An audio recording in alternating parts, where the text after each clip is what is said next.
জমজমের পানিতে দুইটি দোয়া পরে সন্তানকে খাওয়ান, আপনার সন্তানের মেধা শক্তি আল্লাহ রাব্বুল আলামিন প্রখর থেকে প্রখর করে দিবেন।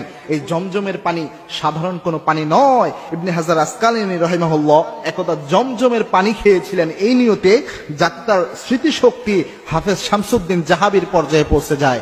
আল্লামা সৈয়দ রাহিমাহুল্লাহ বলেন, এই নিয়তে ইবনে হাজার আসকালানী যখন জমজমের পানি খান, শুধু হাফেজ শামসুদ্দিন জাহাবির মতো নয়, হাফেজ শামসুদ্দিন জাহাবির চেয়ে অনেক বেশি স্মৃতিশক্তি আল্লাহ তার বাড়িয়ে দেয়। শাইখ আলবানীর, আল্লামা ইবনে হাজার আসকালানীর তার এই স্মৃতিশক্তি এর চেয়ে অনেক বেশি বেড়ে যায়। সুতরাং এই স্মৃতিশক্তি বাড়ানোর জন্য জমজমের পানি খুবই গুরুত্বপূর্ণ। এবং কি আল্লাহর হাবিব সাল্লাল্লাহু আলাইহি ওয়াসাল্লাম জমজমের পানির ব্যাপারে বিশ্বনবী জানিয়েছেন, মা উ জমজম লিমা শুরিবালা, জমজমের পানি যে নিয়তে পান করা হয় সেই নিয়ত আল্লাহ রাব্বুল আলামিন অ্যাকসেপ্ট করে নেয়, কবুল করে নেয়। যাদের সন্তান তেমন বেশি মেধা শক্তি সম্পন্ন নয়, আপনারা চেষ্টা করবেন জমজমের পানির মধ্যে দুইটি দোয়া পরে ফু দিয়ে তাদেরকে খাওয়ানোর জন্য। একটি দোয়া যেটা বিশ্বনবী নিজে জ্ঞান বৃদ্ধির জন্য পরে ফু দিয়েছেন, বুখারী শরীফ হাদিস এসেছে, বুখারী শরীফের 143 নম্বর হাদিস। ইবনে আব্বাস রাদিয়াল্লাহু তাআলা আনহু একদা বিশ্বনবী সাল্লাল্লাহু আলাইহি ওয়াসাল্লামের কাছে আসলেন, তাকে দোয়ার জন্য নিয়ে আসা হলো। আল্লাহর হাবিব সাল্লাল্লাহু আলাইহি ওয়াসাল্লাম ইবনে আব্বাসের মাথায় হাত দিয়ে দোয়া পড়লেন, আল্লাহুম্মা ফাক্কিহু ফিদ্দীন, আল্লাহুম্মা ফাক্কিহু ফিদ্দীন। অন্য বর্ণনায় এসেছে আল্লিমহু তাওয়িল।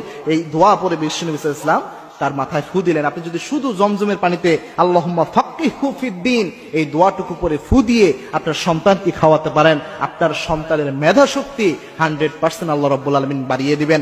2 নাম্বার হচ্ছে মূসা আলাইহিস সালাম যে দোয়াটা করেছিলেন তার মেধাকে বাড়ানোর জন্য, যেটা সূরা তোহায় 114 নম্বর আয়াতে আল্লাহ রাব্বুল আলামিন উল্লেখ করে দিয়েছেন। আল্লাহ রাব্বুল আলামিনের কাছে মূসা ইসলাম দোয়া করেন, রব্বি জিদনি ইলমা। এই দোয়াটা যদি আপনি করতে পারেন, বিশ্বনবী জানিয়েছেন আপনার জ্ঞানকে আল্লাহ বাড়িয়ে দিবেন। আপনার জ্ঞান বৃদ্ধির জন্য এই দোয়াটা অনেক বেশি কার্যকরী। এবং জমজমের পানির সাথে খাবেন। এবং কি আল্লাহর হাবিব সাল্লাল্লাহু আলাইহি ওয়াসাল্লাম সব পানি বসে খেতেন, কিন্তু জমজমের পানি আল্লাহর হাবিব সাল্লাল্লাহু আলাইহি ওয়াসাল্লাম দাঁড়িয়ে খেতেন। সাহাবায়ে কেরাম প্রশ্ন করলেন, ইয়া রাসূলুল্লাহ, সকল খাবার সকল পানি তো আপনি বসে খান, জমজমের পানি কেন আপনি দাঁড়িয়ে খান?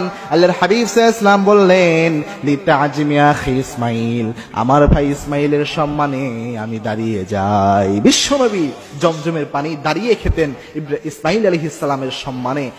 এজন্য দাঁড়িয়ে খাওয়াটাই এটার সুন্নাহ। সুতরাং যখনই জমজমের পানি খাবেন দাঁড়িয়ে খাবেন এবং একটা নিয়ত করে খাবেন, কিবলামুখী হয়ে একটা নিয়ত করে জমজমের পানিটা পান করবেন। আল্লাহ রাব্বুল আলামিন এর বারাকা ইনশাআল্লাহ দান করবেন। দেখেন, এই আমলগুলোর ব্যাপারে আমরা তেমন ওয়াকিবহাল নই। এই আমলগুলো আমরা গুরুত্ব সহকারে সিনসিয়ারলি আমরা নেই না, এবং কি দোয়াগুলো আমরা করি না। মনে রাখবেন, এই সিনসিয়ার দোয়া লাইক এ মিসাইল হামলা করলে যেমন মিস হয় না, দোয়ার মতো দোয়া করতে পারলে সেই দোয়া আল্লাহ রাব্বুল আলামিন খালি হাতে ফেরত দেয় না।